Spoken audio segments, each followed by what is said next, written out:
Do we really ever know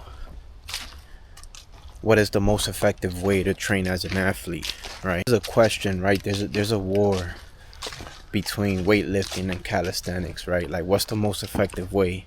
And not only that, but everything in between, whether it's mobility training, you know, making sure you're staying flexible and healthy, whether it's some kind of practice of yoga or whatever it is, whatever it is that you do to stay healthy in between those two practices, right? Seems to be like the topic of discussion, right? For me personally, I came into interest of the Marinovich ideology or focus. For those that don't know, Marinovich, I'm not even saying his name right, but I'm chopping it up. But what he was pretty much, he was like the first. He was the one that created the NFL combine markers, right? What they use to test athletes to see the athletic capabilities when it came to performance for athletes, right? So he created the 40-yard dash, the vert jumps, the broad jump, the 3-cone test, all these different training modalities or tests to assess an athlete and determine essentially their draft stock, right?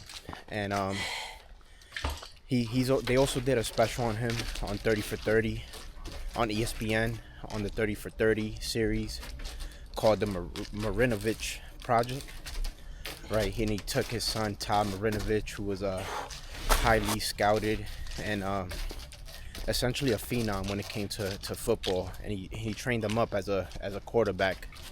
I haven't dove in all the way in. I would like to see the documentary, but I was just doing a little research online, and he pretty much took his son, and although he had some faults, right, maybe didn't go about it the right way, and it ended up to the turmoil between him and his son's relationship, which was unfortunate. But he really tried to take his son from a young age and pretty much brought him up to be one of the highly scouted or drafted quarterbacks, right? He played at USC and was drafted by the Oakland Raiders, but his ideology was that he was also an athlete himself, and he saw that there was kind of diminishing return when he started pursuing weightlifting to the end of the spectrum, when he was like really pushing high weights, like squatting, trying to compete with other NFL athletes, and trying to squat more and bench more. He started to see a decrease in his athleticism, which brought him to training or developing a system heavily based off plyometrics, right? And what you see me doing here, or you saw at the beginning of the workout, was the what they call ball work, right? Where they take a medicine ball with these hand weights, and they're pretty much training their nervous system, right? He thought that athleticism was a function of the nervous system, teaching your nervous system how to be fast, right? And he didn't ignore the feet, right? He was a big proponent on having good foot function, right? Proprioception of the feet. So he did a lot of feet exercises. A lot of his workouts were actually done barefoot, right? Because that's another thing we have to consider as the athletes, is that everything starts from the ground up, right? So our relationship to the ground with our feet is really important, which is something that we neglect a lot of. But yeah, so I went into a rabbit hole on searching that here real quick, guys. I'm taking a walk. I'm going on a ruck. Sorry to go off topic, but I just saw an albino. See if we can see him, an albino deer. That's pretty neat. I never seen that before, and I just had to record that. How crazy is that? An albino deer. What the? Let me see if I can get a little closer. That's the first. That's like a Dalmatian deer. What the hell? I don't know if you guys can see him. It's in the center of the screen. It's not a dog. It got some spotted. That's crazy. But anyways, my bad. I went off topic, but you never really see that, so I had to check that out. Maybe I'll edit that off the video, but yeah. Anyways, he developed that system heavily influenced by plyometrics and focusing on the feet, a lot of upper body plyometrics. He also used the for those in this world on nervous system training, he used the speed, it's called the what's it called, the speed cat machine, which is a machine that you're able to do like upper and lower body plyometrics, right? It's a really expensive and kind of rare to get your hands on it, but yeah. So it comes to my mind, right, as I go down this rabbit hole of seeing what's the best way to train as an athlete, right? And I kind of sit on the fence, man. Me coming from a martial art background, obviously football background, I grew up in the weight room, right? And I love the weight room, right? I also think there's something to say about enjoying your workout, seeing your body build that armor, build that muscle, right? A lot of those guys are afraid to become muscle bound, right? Which I understand, right? You don't want to jeopardize your function on the field for the sake of just looking good, right? But I feel like there's a way to do it where you can have best of both worlds, right? It's just our approach, right? So I know I've created content on, right, and I'm still discovering where I want this channel to go, right? And man, I'm just an athlete at heart, right? Having that martial art background, that football background, I'm an athlete. I want to help athletes out, get faster, get stronger, get bigger, right? So that's the direction I'm going with this channel. But I just want to also mention that I believe that you can take certain golden nuggets from certain philosophies and ideologies and kind of blend them and turn it into a pot, put them into a pot and see what you get, right? So I think there is a method to the madness if you are gonna go that way, right? You got to make sure you're not overdoing it. But that's kind of my mission. How can I blend these worlds, right, of calisthenics and weightlifting and mobility training, and blend them all together, right? So I really did fall in love with, and I'm no master at this by no means, right?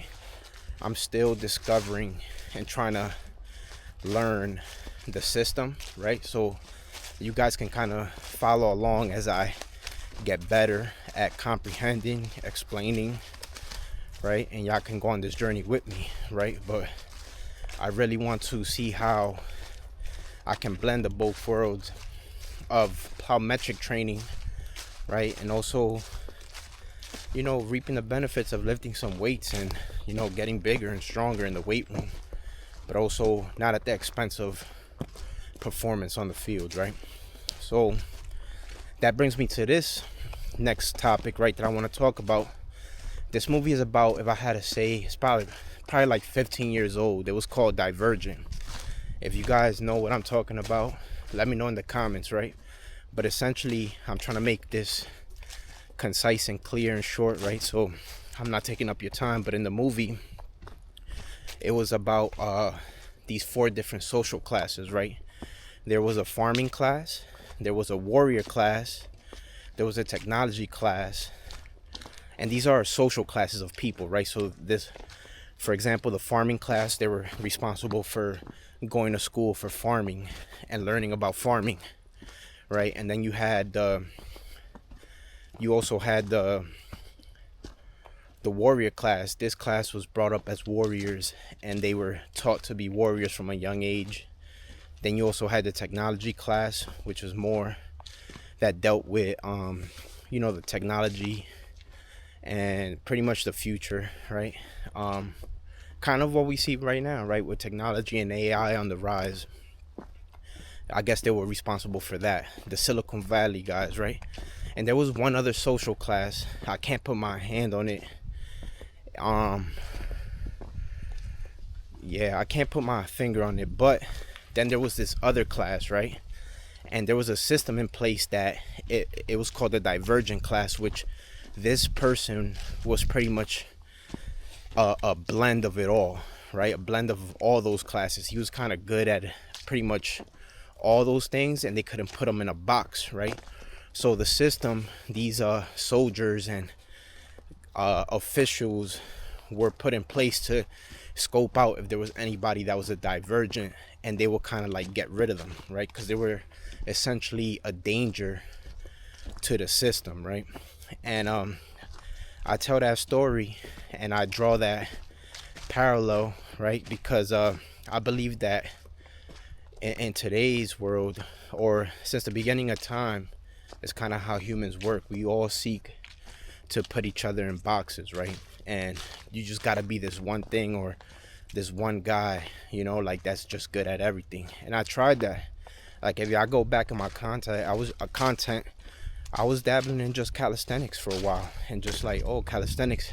And I believe me, like as I get older, right, I believe calisthenics is probably how I would train. And it's so beautiful. Calisthenics is beautiful because it gets deep with that too. You can still build muscle. You can still get all these adaptations that you seek in the weight room, right? You just gotta be creative, maybe weighted calisthenics, right? You can still build this muscle that you want. But I can't just pretty much come to the agreement that this is just the only way for me to train, right?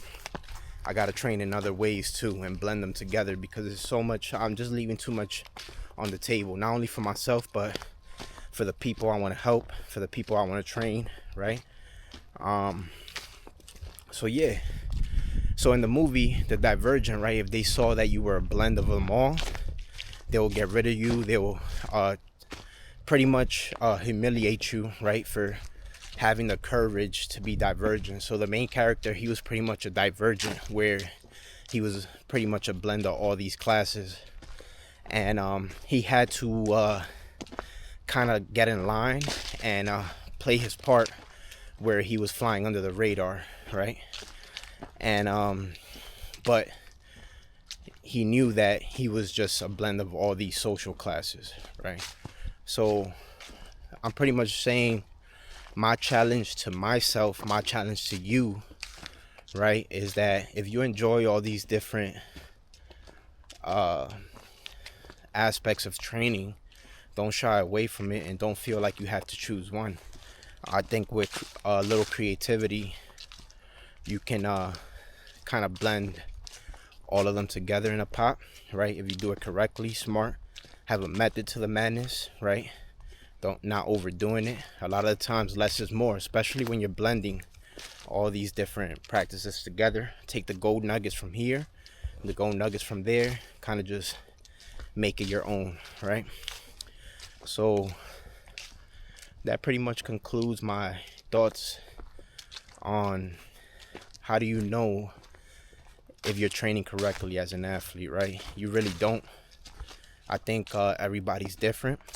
I think that your journey, right, as an athlete, as somebody that enjoys fitness, whether you're somebody that doesn't no longer compete but likes training in an athletic manner, I think your journey in the gym is finding a practice that kind of works for you, right? And if you want to blend all these beautiful ideas together and making your own, you don't need permission to do that. Just do the thing and you have the power.